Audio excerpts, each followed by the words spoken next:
the lows of meditation come in the beginning when it's hard and people Mm. struggle with it and they give up. But actually, I don't really see any downsides to something like meditation. I mean, maybe there is, but I mean, I'd say the downsides are Yeah, you're alone with your thoughts. that's an upside for me. Is it okay? Yeah, because then you're alone with your own thoughts, and it gives you a chance to process them, think them through, and kind of put them into little boxes and actually Yeah, piece them all together. Because when your head is just exploding full of information, people try and write things down and get out that way. But when you meditate, you can transfer some of that back into your body yeah, and then sort of move it around and slow it down and actually think things through rather than just having a racing mind.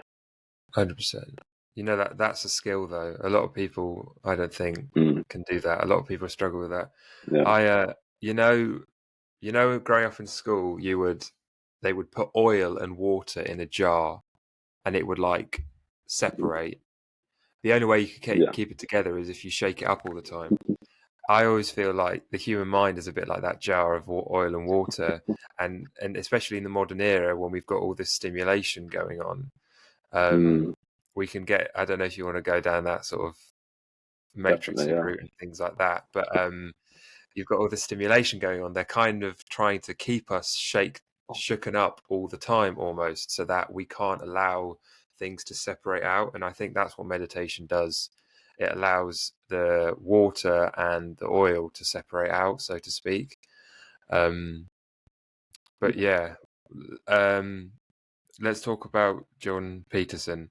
How has he impacted you, and when did you discover him, and what calls to Yeah. you about him? But just before we get into that, can I bring you Yes, of back to course. that water and oil thing? So for me, the way I saw that metaphor is the oil is the mind, the water is the body.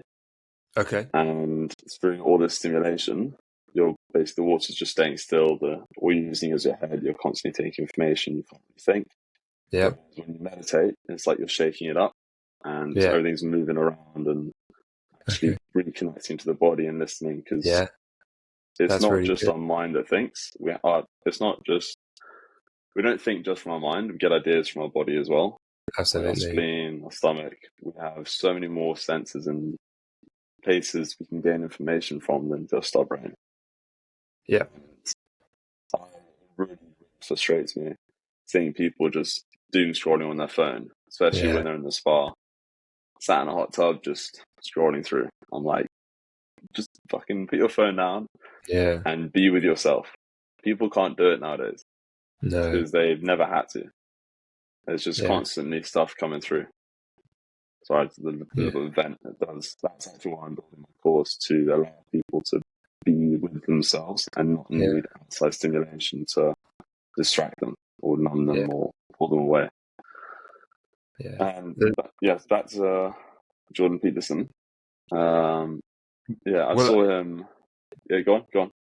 I was just going to say it's all about it's dopamine, isn't it? And Mm, we're suckers for dopamine. You know, people say, why doesn't anyone read anymore? And they used to read back then, or however many years. It's because reading would give you a dopamine hit, but now the dopamine hit from reading, it doesn't compare to the dopamine hit from going on your phone, and we're drawn to the highest level of uh, chemical reaction or whatever in the brain. So we just go for that. And, in 40 years' time, the way things are heading, people will look at a phone and go, well, I don't use my phone anymore because it doesn't give me enough dopamine. So I'm going to use I'm going to use my Neuralink yeah, or whatever is going they'll on at the probably have moment. like a little. Yeah, probably. Have you seen Altered Carbon? No. It's basically serious. This guy has a contact lens he puts in his eye, Hmm. so you can see everything, and then you can use your hands to Wow. basically filter images and stuff. That's probably what will happen Yeah, in 40 years' time. exactly. Yeah, which is 100%. what you said is very true. We are just seeking as much dopamine as we can possibly get, and the Absolutely. phone is the quickest source. Then Right. it ruins your whole body. Whole body's like natural production of it. Does it? Yeah. Okay. Yeah. No, it must do, because Mm. it's not. It's Yeah. like cheating, isn't it? Almost. You're cheating the Hmm. body out of Yeah. Because genuine. when you have your yeah, so when you put your phone down, your body's already got so much in its system, it doesn't need to produce any more.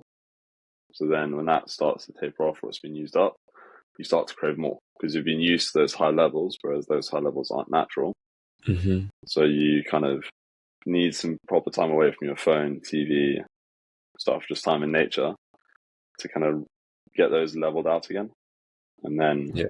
you'll start to Detox. feel a lot more, yeah, Yeah. yeah, Because I definitely find that if I've engaged in too much dopaminergic things, I like feel you crave. sluggish and I feel sick after a while. And it's the same. It's like eating too much food almost. It's, and you just have to just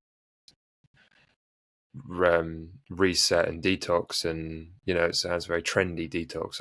I don't mean it in a trendy manner. I just mean have a break and just I'm guessing let everything settle out in Mm-hmm. the brain and the body, and it all just sort itself out.